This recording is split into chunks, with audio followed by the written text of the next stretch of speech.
Hi bro, good evening. నా ఛానల్ని చూడండి, తప్పలేదు. మీకు నచ్చితే చూడండి, లేకపోతే లేదు. ఫోర్సింగ్ ఎవ్వరికీ లేదు. మీరు కామెంట్ చేస్తే మంచిగా కామెంట్ చేయండి, లేదా లేదు, మీ ఇష్టం. కానీ చెత్తగా మాట్లాడే హక్కు అయితే ఎవరికీ లేదు. నాతోనే కదా, ఎవరితో అయినా. నీకు మంచిగా కామెంట్ చేయాలనిపించింది అనుకో, చెయ్యు, లేదంటే లేదు. ఎవరితో అయినా మంచిగా మాట్లాడాలనిపిస్తే మాట్లాడు, తప్పలేదు. మనం పక్క వాళ్ళతో మాట్లాడే మాటలు విని వాళ్ళకి ఎలా అనిపించాలో తెలుసా?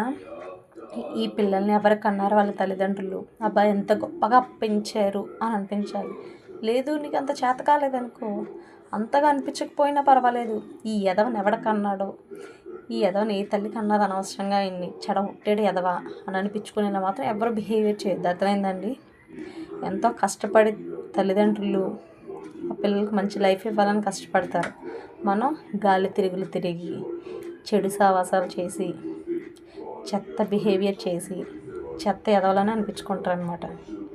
అది తల్లిదండ్రులకి ఎంత బాధాకరమైన విషయం అంటే ఆ బాధ అనుభవించే తల్లిదండ్రులకే తెలుస్తుంది. కుర్రతనంతో చేసే పిచ్చి చేష్టలకి ఆ తల్లిదండ్రులకి ఎంత బాధపడతారో మీరు ఒక పేరెంట్ అవుతారు కదా, అప్పుడు మీకు అర్థమవుతుంది అనమాట.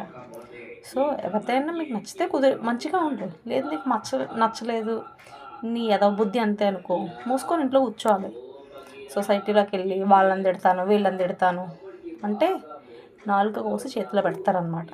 అర్థమైందా? Thank you bro, thank you so much. చెప్పాలనిపించింది.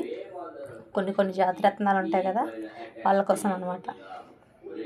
Thank you so much. Bye bye.